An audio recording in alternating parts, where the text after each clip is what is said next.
Good morning. अपना chapter चल रहा था प्रकाश, परावर्तन तथा अपवर्तन। इस सीरीज में अपने 2 वीडियोज हो गए थे इस चैप्टर के। अभी तीसरा वीडियो स्टार्ट कर रहे हैं। इसमें अपना थोड़ा सा बचा है, बस 15-20 मिनट का, वो पढ़ देते हैं और इस चैप्टर को कंप्लीट कर देते हैं। तो अभी तक जिसने पहला और दूसरा पार्ट नहीं देखा वो पहले दूसरा पार्ट देख लीजिएगा, इसके बाद भी तीसरा पार्ट देखिएगा, क्योंकि अगर वो नहीं देखे, वो समझ में नहीं आए तो फिर सीधा तीसरा पार्ट समझ में नहीं आएगा।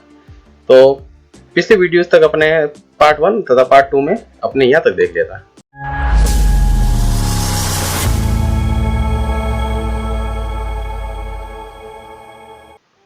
और उत्तल लेंस देख लिया था, ये उत्तल लेंस का डायग्राम है। उसके बाद में अवतल लेंस देख लिया था। अवतल लेंस ऐसा बनता है और उत्तल लेंस ऐसा बनता है। इसके बीच में प्रकाशीय केंद्र हो गया, ये फोकस दूरी f1, ये फोकस दूरी f2, ये वक्रता केंद्र c2 और ये वक्रता केंद्र c1। ठीक है, इसी प्रकार अवतल लेंस में भी ये सारी चीजें होती है। और जो ये बीच वाली होती है, ये होती है मुख्य अक्ष। अब आज अपन स्टार्ट करते हैं इसमें अवतल लेंस का मुख्य फोकस। तो देखो, मुख्य फोकस कौन सा होगा अवतल लेंस का? ये है अवतल लेंस और ये है इसका मुख्य फोकस। लेकिन इसकी परिभाषा देख लेते हैं कि परिभाषा लिखनी है तो कैसे लिखेंगे। तो अवतल लेंस के मुख्य अक्ष के समांतर आने वाली प्रकाश की किरण अपवर्तन के पश्चात जिस बिंदु पर मिलती है या मिलती हुई प्रतीत होती है, उसे अवतल लेंस का मुख्य फोकस कहते हैं। देखो, सबसे पहले क्या करना, अवतल लेंस बनाना है, जो क्या होगा, किनारे से मोटा होगा और बीच में से पतला होगा। अवतल लेंस बना लिया। फिर इसमें क्या है, मुख्य अक्ष बना लिया। अब मुख्य अक्ष में ये प्रकाश केंद्र ओ दे दिया, इसके बाद में फोकस दूरी f1 दे दी, उसके बाद में ये वक्रता केंद्र c1 है। c1 की दूरी कितनी होती है? 2f1 होती है।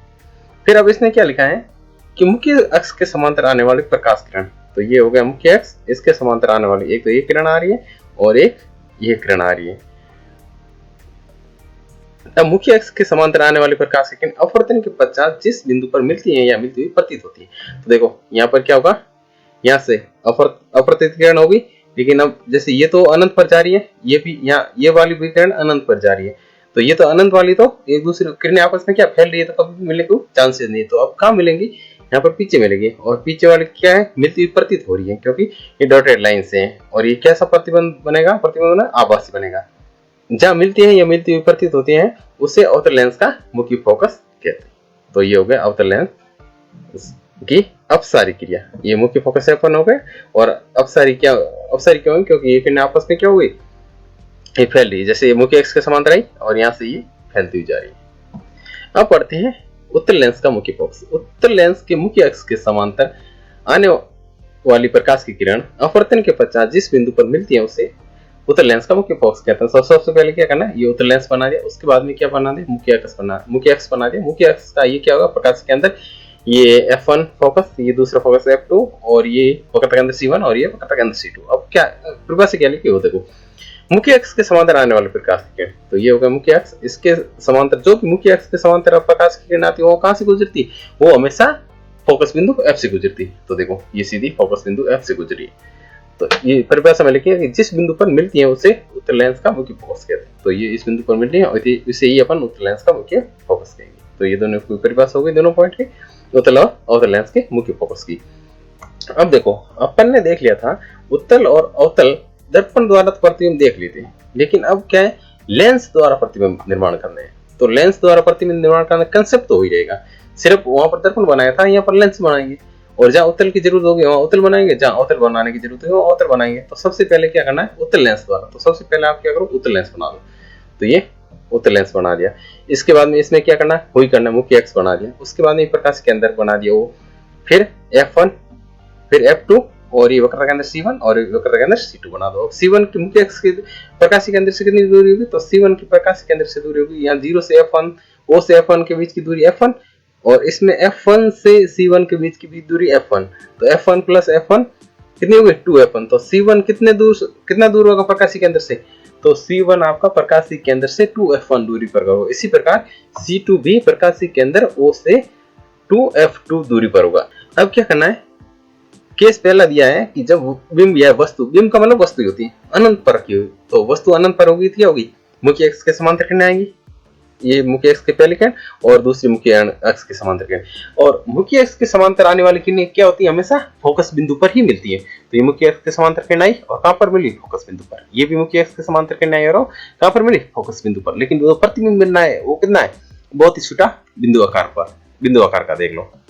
देखो प्रतिबिंब की स्थिति कहाँ बन रही है, फोकस F2 पर, और प्रतिबिंब का आकार क्या है, अत्यधिक छोटा बिंदु आकार का, और प्रतिबिंब प्रकृति क्या है, वास्तविकता उल्टा। वास्तविक क्यों है, क्योंकि ये डॉटेड लाइन नहीं है, सीधी लाइन द्वारा बनना जो भी प्रतिबिंब बनता है वो हमेशा क्या होता है, वास्तविक प्रतिबिंब होता है। चलो तो ये हो गया पहला केस, जब वस्तु या बिंब अनंत पर रखा हो। तो क्या करना, जो भी किरण हो कि एक पॉइंट तो हमेशा याद रखना, जो भी अपन स्टार्टिंग से कर रहे हैं, एक पॉइंट हमेशा याद रखना कि जो भी किरण मुख्य अक्ष के समांतर आ रही है वो हमेशा फोकस बिंदु से ही गुजरेगी। अब देखते हैं इसका केस नंबर 2। केस नंबर 2 कह रहा है कि जब आपका बिंब वक्रता केंद्र C1 से परे हो, या फिर वो एग्जामिनर ये भी दे सकता है कि जब आपका बिंब अनंत व वक्रता केंद्र C1 के बीच हो। बात एक ही है कि C1 से परे मतलब C1 से दूर, या फिर अनंत और C1 के बीच में, बात एक ही है। अब बिंब या वस्तु अपन को यहाँ रखनी। तो सबसे पहले क्या करना, उत्तल लेंस से प्रतिबिंब निर्माण कर रहे हैं, सबसे पहले अपन उत्तल लेंस का फोटो बना देना। तो सबसे पहले उत्तल लेंस का फोटो बना दिया। अब क्या करना है, मुख्य अक्ष बना दिया, मुख्य अक्ष बाद उसमें प्रकाश केंद्र वो देना, फिर F1 दे देना, फिर आपका C1 दे देना, और F2 दे देना, और C2। ये सारी चीजें तो अपन को पहले ही बना देना जब क्या है उत्तल लेंस द्वारा प्रतिबिंब निर्माण करना। तो ये चीजें तो बना देनी। अब जो केस या कंडीशन बताई वो करनी है। अब इसने कहा है कि अपन को वस्तु कहाँ रखनी है, वक्रता केंद्र C1 से परे। तो C1 से परे अपने ये वस्तु रख दी, ये भी रख दी, या भी ये जो भी पढ़ो, ए बी या बी, ये वस्तु रख दी। अब अपन को पहले इसमें भी क्या है, हमेशा दो किरणें गुजारनी। दर्पण में भी अपन ये क्या है, जो भी वस्तु है उस वस्तु से दो किरणें गुजरती है। पहली किरण तो क्या करनी है, मुख्य अक्ष के समांतर गुजारनी है, और मुख्य अक्ष के समांतर जो भी किरण आएगी वो इसमें अपवर्तन के पश्चात कहां से जाएगी, उसमें परावर्तन के पश्चात जाती थी दर्पण में, और इसमें जाती है अपवर्तन के पश्चात। अपवर्तन के पश्चात कहां से गुजरेगी, हमेशा फोकस बिंदु से गुजरेगा। तो पहली किरण मुख्य अक्ष के समांतर लाओ और उसको फोकस बिंदु से गुजार दो। फिर दूसरे केस में क्या होती है, दूसरी किरण हमेशा और हमेशा इसमें प्रकाश के अंदर ओ से गुजरेगी। अब ये किरणें जो दोनों प्रतिच्छेद करें वही आपका क्या बन जाएगा, प्रतिबिंब बन जाएगा। तो इसमें रटने वाली कोई बात नहीं, सीधी समझने वाली ये बात है कि दो किरणें गुजारनी। पहली किरण तो हमेशा मुख्य अक्ष से समांतर गुजारनी जो फोकस बिंदु F से जाएगी, और दूसरी किरण हमेशा और हमेशा प्रकाश के अंदर O से गुजारनी। अब जहां पर ये मिल रही है वहां पर क्या होगा, प्रतिबिंब का निर्माण हो जाएगा। अब देखो प्रतिबिंब की स्थिति क्या है, तो प्रतिबिंब की स्थिति मुख्य फोकस F2, ये F2 और ये वक्रता केंद्र C2 इसके बीच में।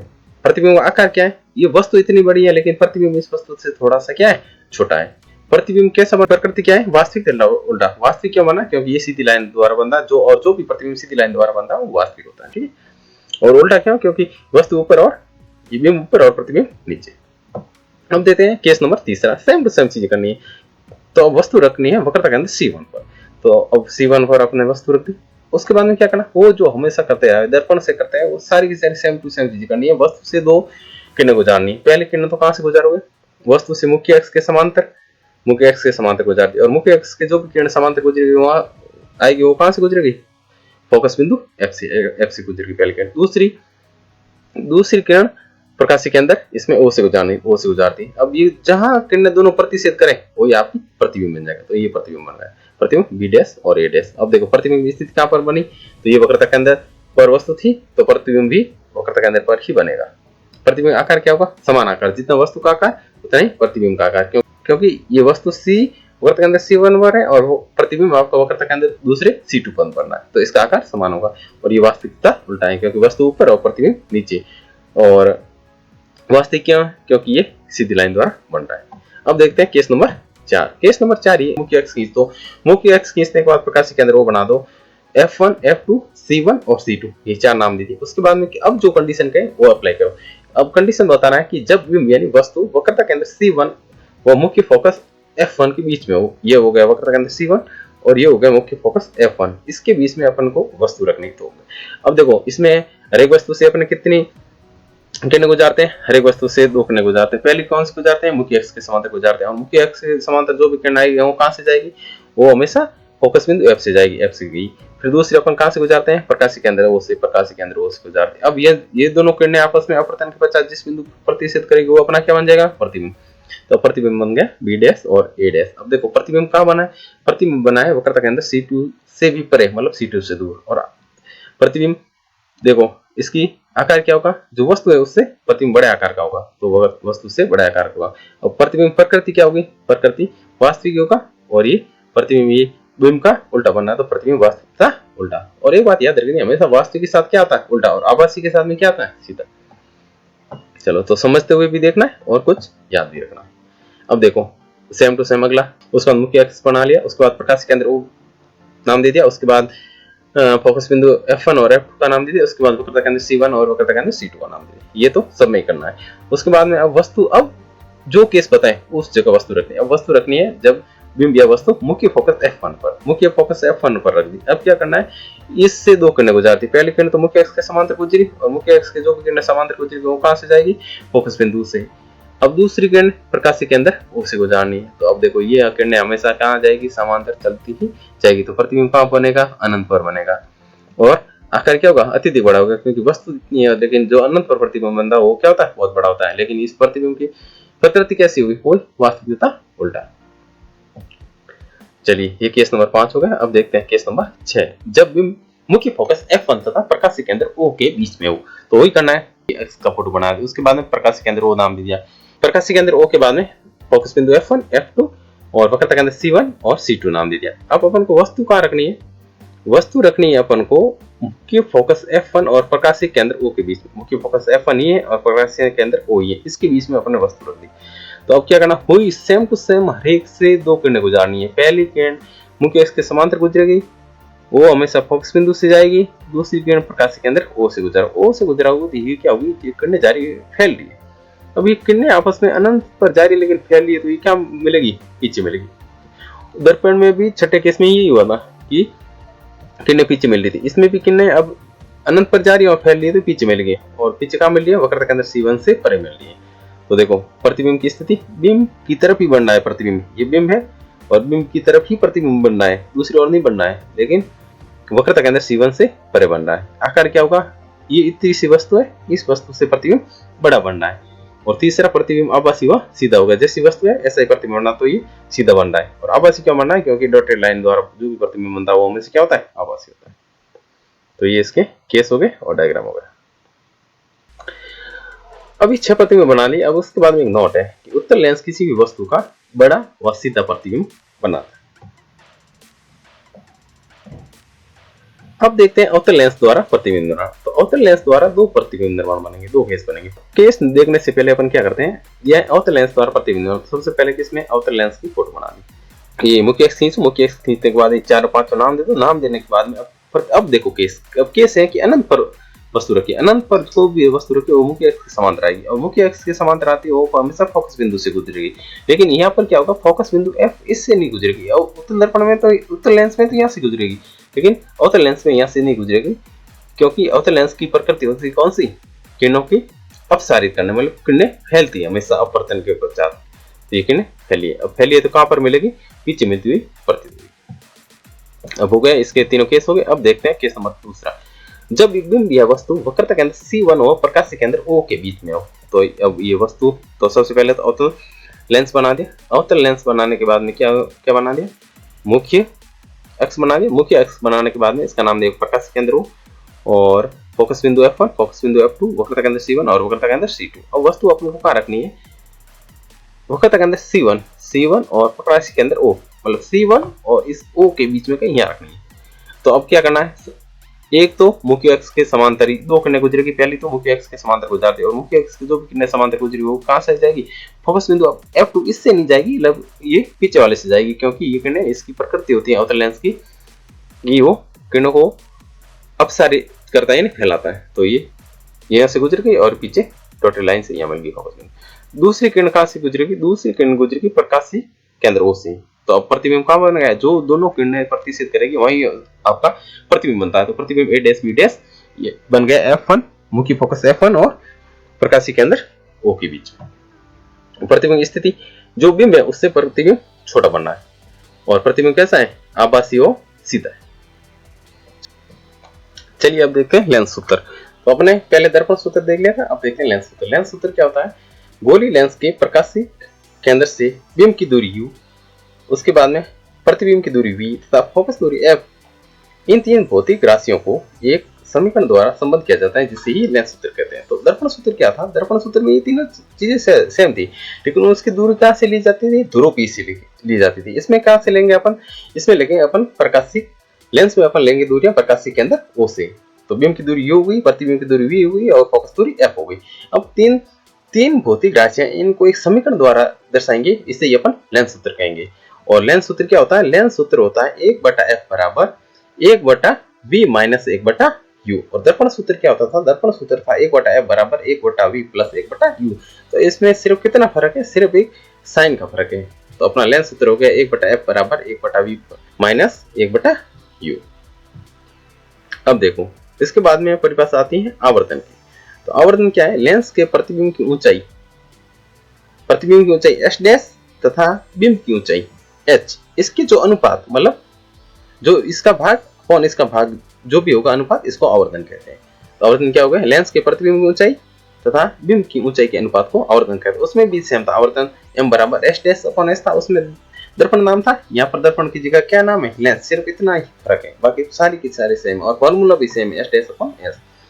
और दूसरे आवर्तन का फॉर्मूला क्या होता था, उसमें माइनस v/u होता था, लेकिन लेंस में अपन क्या होगा, v/u होगा। इसमें लेंस में माइनस नहीं आएगा। दर्पण में क्या आता था, आवर्तन के फॉर्मूले में माइनस v/u था, जबकि लेंस में m बराबर v/u होगा। तो लेंस तो आवर्तन के दो फॉर्मूले, m बराबर h डैश अपॉन s, दूसरा v/u। अब आवर्तन था लेंस द्वारा बिंब के प्रतिबिंब को आवर्तित करने की क्षमता को आवर्तनता कहते हैं। सेम टू सेम परिभाषा, उसमें दर्पण द्वारा, इसमें लेंस द्वारा।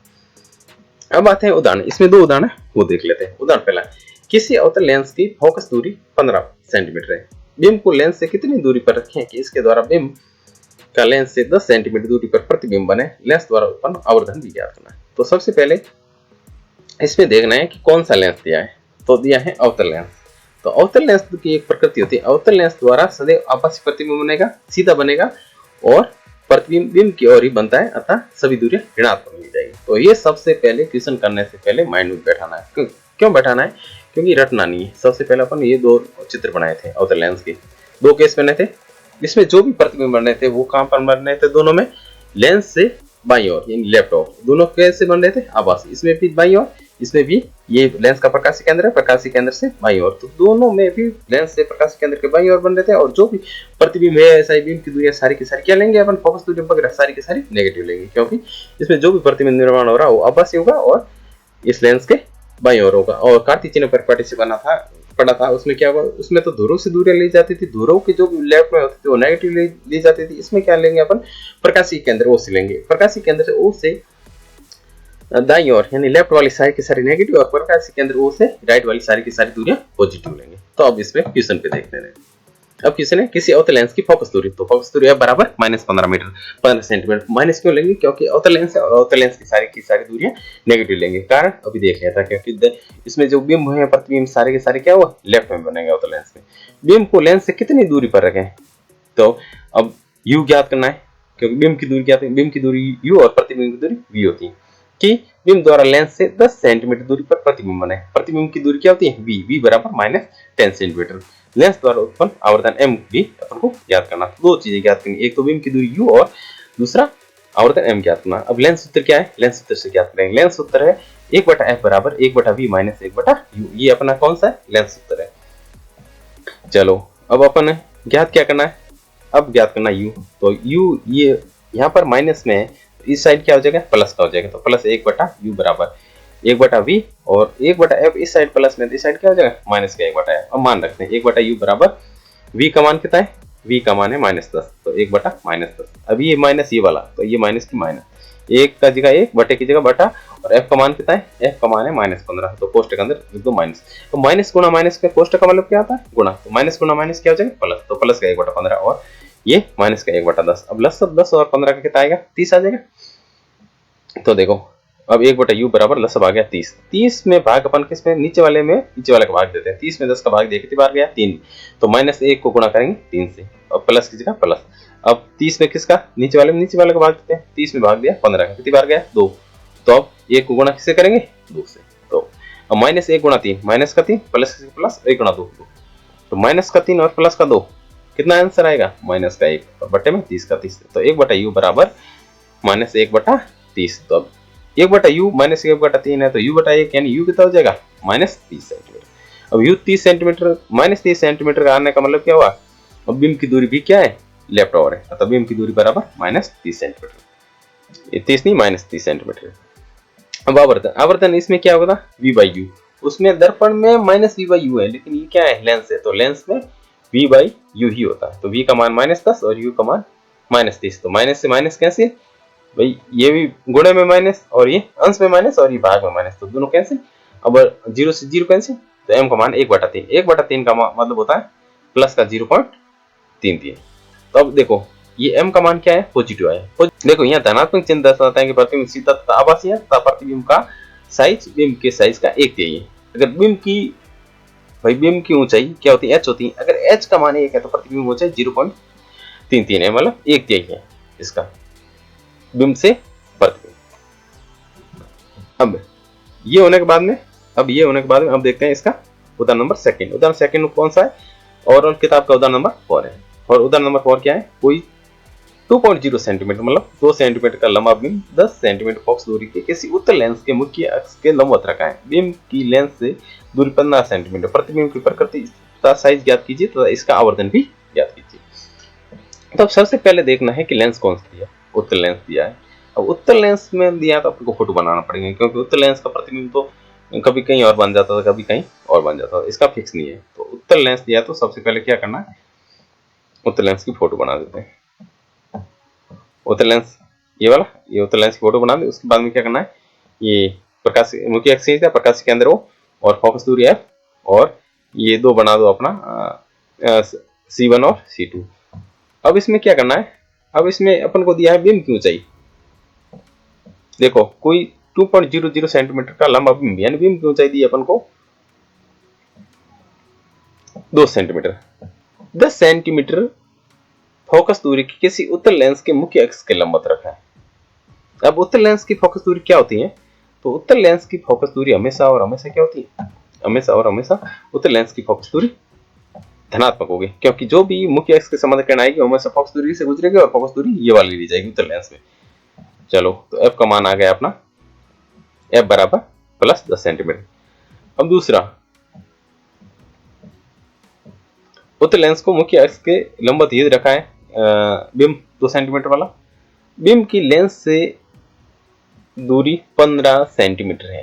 बीम की लेंस से दूरी, बीम यानी वस्तु मतलब u का मान अपन को दिया 15 सेंटीमीटर, और वस्तु हमेशा अपन कहाँ पे रखते हैं, मतलब पार्ट 1 से पढ़ते आ रहे हैं कि उसमें रखते थे ध्रुव के लेफ्ट ओर, और यहाँ पर क्या है, ध्रुव की जगह प्रकाश के अंदर है। तो वस्तु हमेशा यानी बीम को हमेशा दर्पण में अपन किसमें, ध्रुव से लेफ्ट ओर रखते थे, और ये यहाँ पर क्या है, प्रकाशी केंद्र के लेफ्ट ओर रखेंगे। तो u को अपन क्या होगा, u बराबर -15 सेंटीमीटर। -15 सेंटीमीटर क्यों होगा, क्योंकि इसका रूल है जो भी वस्तु होगी, वस्तु को दर्पण में तो रखते थे ध्रुव P से लेफ्ट ओर, इसमें ध्रुव नहीं है तो क्या होता है, प्रकाशी केंद्र से लेफ्ट ओर रखेंगे 15 सेंटीमीटर, तो u बराबर हो गया -15 सेंटीमीटर।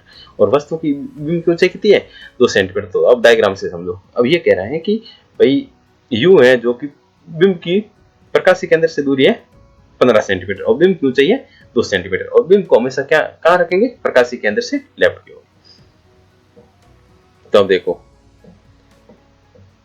फोकस दूरी ए बराबर प्लस 10 क्यों लिया, क्योंकि उत्तल लेंस में हमेशा फोकस राइट ओर होता है, और u बराबर नेगेटिव इसलिए लिया क्योंकि बीम को हमेशा प्रकाशी केंद्र से लेफ्ट ओर ही रखा जाता है। उसमें दर्पण में ध्रुव से लेफ्ट ओर, और इसमें लेंस है तो प्रकाशी केंद्र से लेफ्ट ओर, और जो लेफ्ट ओर दूरियां होगी वो हमेशा नेगेटिव होगी, और राइट ओर होगी दूरियां पॉजिटिव होगी। प्रतिबिंब की दूरी अपन को भी ज्ञात करनी है, और दूसरी अपन को ज्ञात करनी है प्रतिबिंब की ऊंचाई h डैश। तो देखो लेंस सूत्र वही 1/f बराबर 1/v प्लस 1/u, अपन को v ज्ञात करना है। तो अब u माइनस का इस साइड, तो इस साइड क्या हो जाएगा प्लस का, तो 1/f प्लस 1/u बराबर 1/v। अब मान रख दो, f की जगह 10, प्लस की जगह प्लस, और u की जगह -15 बराबर 1/v। अब 1/10 माइनस का 1/15 बराबर 1/v। तो 15 और 10 का लसाव आ गया 30 आ गया, 30 में 10 का भाग गया कितनी बार गया, 3, 1 को गुणा किया 3 से, माइनस की जगह माइनस। अब 30 में 15 का भाग दिया 2 बार गया, 1 गुणा 2 बराबर 1/v। तो 1 गुणा 3 3, 1 माइनस का माइनस, 1 गुणा 2 2, अब 3 माइनस 2 1/30 बराबर 1/v। 1/v बराबर 1/30 है, तो इसको उल्टा कर दो, तो v/1 मतलब v, और 30/1 बराबर 30, तो v का मान आ गया +30। अब v का मान +30 क्या दर्शा रहा है, v का मान प्लस 30 दर्शा रहा है कि प्रकाशीय केंद्र से जो भी आपका प्रतिबिंब, v किसकी प्रतिबिंब की दूरी, तो जो भी प्रतिबिंब बनेगा वो प्रकाशीय केंद्र ओ से किस ओर बनेगा, राइट ओर बनेगा, यानी दाईं ओर बनेगा, क्योंकि पॉजिटिव मान हमेशा प्रकाशीय केंद्र से दाईं ओर होता है और नेगेटिव मान प्रकाशीय केंद्र से लेफ्ट ओर होता है। तो v का मान धनात्मक मान दर्शाता है कि प्रतिबिंब लेंस के प्रकाशीय केंद्र के राइट ओर यानी दाईं ओर और प्लस 30 सेंटीमीटर की दूरी बनता है। प्रतिबिंब वास्तविकता उल्टा है। क्या करना है, प्रतिबिंब की ऊंचाई ज्ञात करनी है। तो प्रतिबिंब की ऊंचाई ज्ञात करने के लिए किसका यूज करेंगे, आवर्धन वाले सूत्र का यूज करेंगे। आवर्धन सूत्र क्या होता है, v by u और दूसरा आवर्धन m बराबर s डैश अपॉन s होता है। अपन को s डैश ज्ञात करना, तो s भाग में डिसाइड किया जाए, गुणा में हो जाएगा। और मान रखो v का मान 30 अभी निकाला, u का मान -15, h का मान क्या है 2 दिया। h मतलब क्या है, बिंब की ऊंचाई, और s डैश हमेशा क्या होती है, प्रतिबिंब की ऊंचाई। तो देखो 15/30/15 कितना आ गया, -2 गुणा 2, तो -2 गुणा 2 -4, तो प्रतिबिंब ऊंचाई s डैश कितना आ गया, -4, जबकि बिंब ऊंचाई थी क्या थी, +2 थी, इसलिए अपन बिंब क्या रखा था, +2 मतलब +y(x) में, तो बिंब की ऊंचाई +y(x) में रखा था।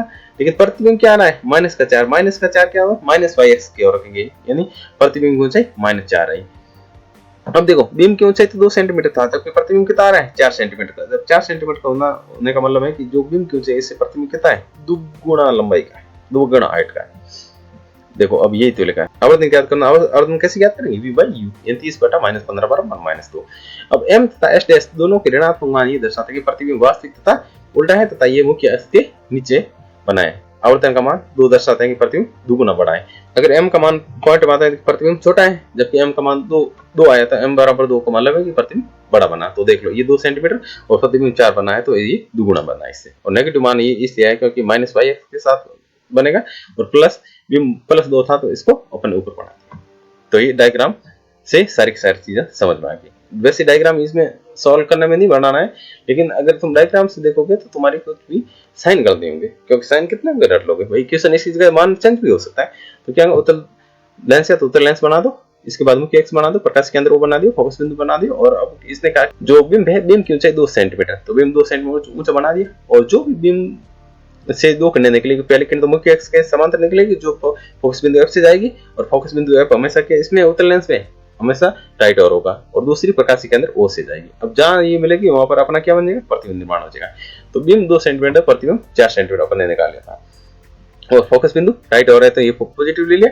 और जो वस्तु है हमेशा उसमें ध्रुव, दर्पण में तो ध्रुव P से लेफ्ट ओर रखते थे, यहाँ प्रकाशीय केंद्र O से लेफ्ट ओर, और लेफ्ट ओर रखेंगे तो मान नेगेटिव आएगा। अब देखते हैं ये क्वेश्चन देखने बाद लेंस की क्षमता। तो लेंस की क्षमता, लेंस द्वारा प्रकाश की किरणों को अपसारित या अभिसारित, अपसारित मतलब फैलाना, अभिसारित मतलब एक जगह फोकसित करना, इसकी जो क्षमता होती है उसको लेंस की क्षमता कहते हैं। और लेंस की क्षमता को P से प्रदर्शित करते हैं, पावर यानी क्षमता, इसको P से प्रदर्शित करते हैं, और P बराबर 1/f।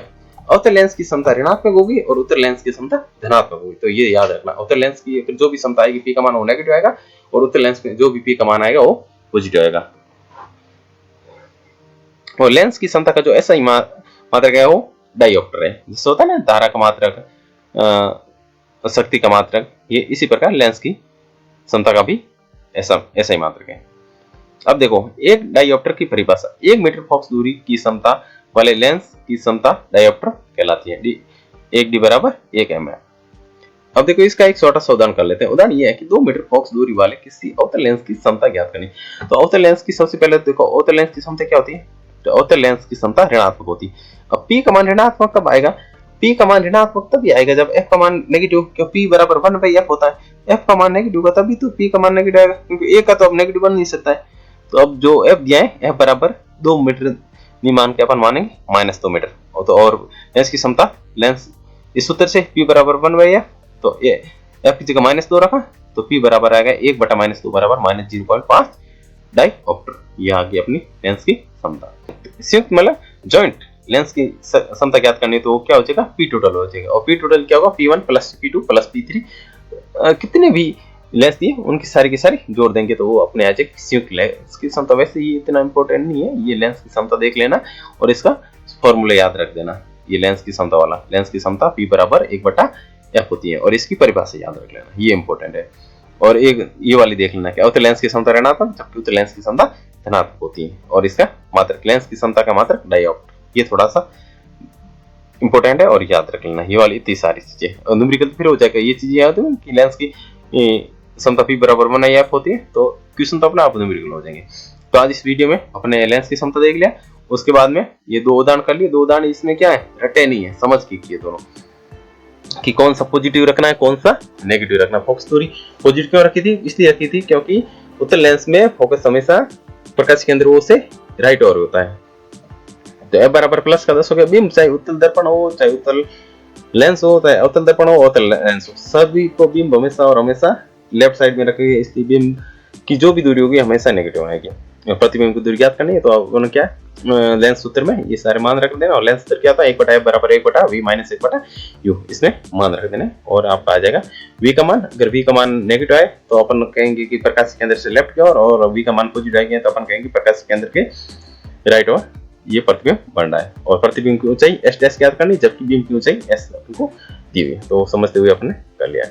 इसके बाद में ये वाला पहले वाला एग्जाम था। पहले वाले एग्जाम्पल में क्या था, इस एग्जाम्पल में ये था कि अवतल लेंस दिया तो अवतल लेंस के जो सारी की सारी चीजें बनती है वो किस ओर बनती है, लेफ्ट ओर बनती है। और लेफ्ट ओर बनती है तो इसका फोकस भी लेफ्ट ओर होता है, प्रतिबिंब भी लेफ्ट ओर होता है और यू भी लेफ्ट ओर, सारी की सारी चीज क्या आएगी इसमें नेगेटिव आएगी। और फॉर्मूला मान रखना। इसके बाद में अपने आवर्धन पढ़ा था, आवर्धन के वही फॉर्मूला था, उसमें दर्पण की जगह इसमें लेंस लिखना है। फॉर्मूला वही है, m बराबर v/u और s डैश अपॉन s। और लेंस सूत्र यहाँ नीचे लिखना भूल गया था, 1/f बराबर 1/v माइनस 1/u होता है। और जहाँ अपन का क्या है, v प्रतिबिंब दूरी, u बीम दूरी और f फोकस दूरी, इनको गणितीय रूप में लिखना ही ये अपना लेंस सूत्र होता है। और इसके बाद में अवतल लेंस के अपने दो केस देख लेते हैं। अवतल लेंस के सबसे पहले क्या, अवतल लेंस का फोटो बना देना, मुख्य अक्ष बना देना, और अवतल लेंस के दोनों प्रतिबिंब कहाँ बनेंगे, अवश्य बनेंगे और लेफ्ट ओर बनेंगे। इसलिए तो उसमें अपने दूरी भी अवतल लेंस में सारी की सारी क्या ली थी, नेगेटिव ली थी। और उसके बाद उससे पहले अपन देख लेते 6 केस बने थे उत्तल लेंस के। तो 6 केस उत्तल लेंस में भी क्या, उत्तल लेंस बना देना, मुख्य अक्ष बना देना और इसे पांचों नाम दे देना। फिर जो भी कंडीशन के उस कंडीशन के आधार पर अपन को ये सारी चीजें बना देनी। तो ये बहुत ही आसानी से हो जाएगी, रटना नहीं है बिल्कुल भी, समझने से लेंस हो चाहे दर्पण हो, सिर्फ लेंस और दर्पण का फोटो बनाना आना चाहिए, उसके बाद में सारी चीजें अपने आप आ जाएगी। तो ये सारा का सारा ये चैप्टर अपने यहाँ इसके साथ क्लियर हो गया। अगर किसी ने पार्ट 1 और पार्ट 2 नहीं देखा तो पहले पार्ट 1 और पार्ट 2 अच्छे से देखिए, समझिए, और फिर पार्ट 2 पार्ट 3 कर लीजिएगा। तो इसके बाद में ये चैप्टर क्लियर हो गया और अपने बढ़िया से किया।